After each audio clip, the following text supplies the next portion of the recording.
Hello, this is Virgil, Labrador, Editor-in-Chief of Satellite Markets and Research, and we're here at the Intelsat booth at CommunicAsia 2014 in Singapore with Terry Bleakley. Terry's been on our videocast several times. He's the Senior Vice President of Sales for Asia Pacific region, and here to talk about the exciting things that Intelsat are doing at the show and their plans for this region. It's Terry. So Terry, welcome to this videocast. Thank you, Virgil, and always great to see you. Thank you. So Terry, let's start with just briefly, how is Intelsat positioned now in this region with so many new players coming up, some of which you worked for before? Yeah, well, I'll talk about Intelsat firstly from a global perspective, and then I'll zoom down into Asia. Okay. So it's our 50th anniversary this year. We started operations in 1964, and we'll be having some celebrations in October to celebrate that great milestone. Mm-hmm. Globally, we have a fleet of over 50 satellites. Mm-hmm. We have over 50,000 kilometres of fibre. We have teleports located throughout the world which connect the fibre to the satellites. So we provide solutions that customers need today, which are quite demanding, whether they be on our fibre network or on our satellite network. Mm-hmm. We announced 2 years ago our introduction into high throughput satellites. Right. So how many of those satellites, of those 50, have coverage in Asia? Okay, so if we look at Asia, 11 of those satellites cover Asia Pacific.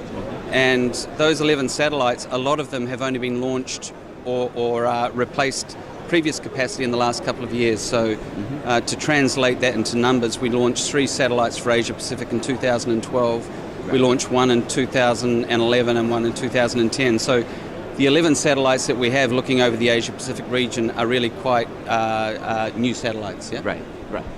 And what's coming up? What satellite is online for Asia? Okay, so I sort of started to talk about EPIC, which is our marketing name for our high throughput entry into the marketplace. Mm-hmm. The first of our global EPIC satellites gets launched second half of 2015. Okay. The first one for Asia Pacific is launched in 2016, so that's what we're really excited about. It's our entry into high throughput satellite into the Asia Pacific region. Mm-hmm. And this is quite unique to what other people are doing with high throughput satellite, because we're going with an open system. So whatever equipment people want to use, they can use it with our EPIC high throughput satellites. Secondly, we are providing a backward compatible system. So our high throughput satellites are using predominantly Ku band frequency reuse. So people who have Ku band infrastructure or even C band infrastructure can use our EPIC satellite, so they don't have to reinvest in equipment. So total cost of ownership becomes very important. Right. And these satellites are a lot more efficient than what the previous standard satellites. They can deliver 5 times more the capacity of a traditional satellite. So we're bringing the cost per bit down with these new satellites. So we're really excited about IS-33E. It's going to be placed at 60 degrees east. Mm-hmm. It's going to cover from Australia through Asia into Africa and provide incredible connectivity for the region. Now, you announced at the show as well a strategic partnership with Speedcast. Correct. Talk about that, and how does that tie into all your plans in the region? Okay, so Speedcast are a growing organisation through both acquisition, inorganic and organic growth. Mm-hmm. We see them being a very important strategic player in the region for mobility, and mobility we define as with Speedcast maritime services. Mm-hmm. So they're one of the largest operators of VSAT to ship in the region. Mm-hmm. They recently bought Electrocom in the United Kingdom, in Europe, which has added to their maritime fleet. Mm-hmm. So we see a strategic partnership with them using our mobility beams, our Ku band mobility beams, which cover the water areas, and also to help complement their requirements for their VSAT land mobile. We see them operating in places like South Asia and other parts of Southeast Asia, and with the capacity permutations we can provide them with our 11 satellites, we see it as a great combination of helping them grow their business. Right. So Terry, you've been in this region a long time, and you've been, I'm sure, in top of trends in the region. So where do you see the demand coming from for your services? Okay, so we see a number of areas of demand in the video side. Regionalization of content still becomes important. So we see the major players from the US, Discovery, and others providing more channels that are more regionalised to get better penetration into the Asia Pacific region. So, Discovery may have had, half a dozen channels, 4 or 5 years ago looking after the region. It's now over 30.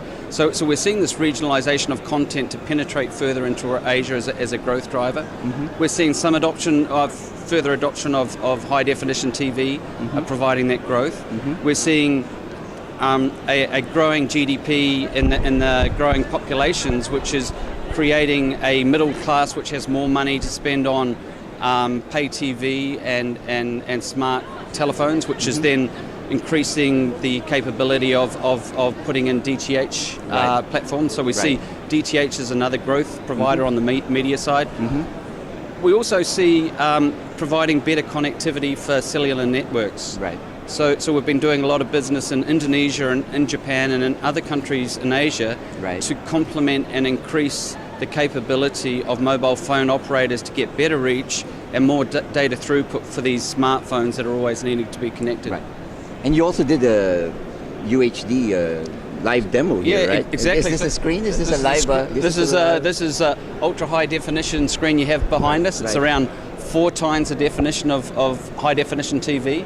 And what we're demonstrating here in Asia is the technology is available today. We're working with Ericsson, we're working with Newtek, we're working with Sony, and we're working with BT to put this demonstration together. It's actually a game of rugby which happened last year, which we recorded using 4K equipment with Sony. We're playing it out from a Sony server in BT Tower in London. We fibre it across to the Napa Valley on our Intelsat 1 network, and we're fibring across 92 megabits of data. We then put it up on our IS-19 satellite, and then we downlink it here in Marina Bay Sands with a 3.7 metre antenna, and then we pull it in here. So what you're seeing behind is a true 4K signal. It's using DVB 2X compression technology. It's 92 megs, and it's coming fibre and satellite from London to us here in Singapore. And it's fantastic image. So this will be on for the whole show.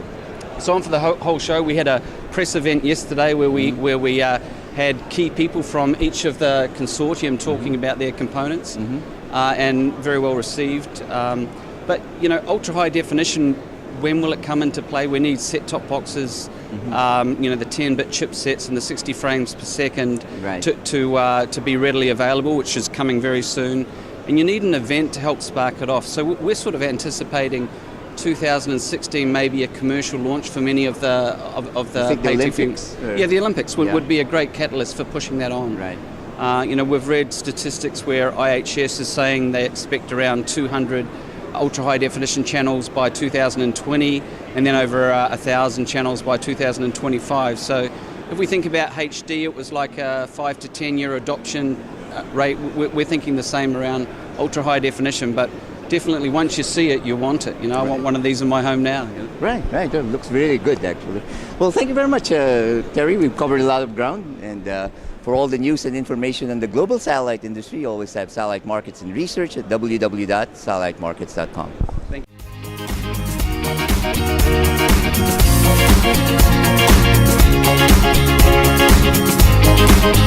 you.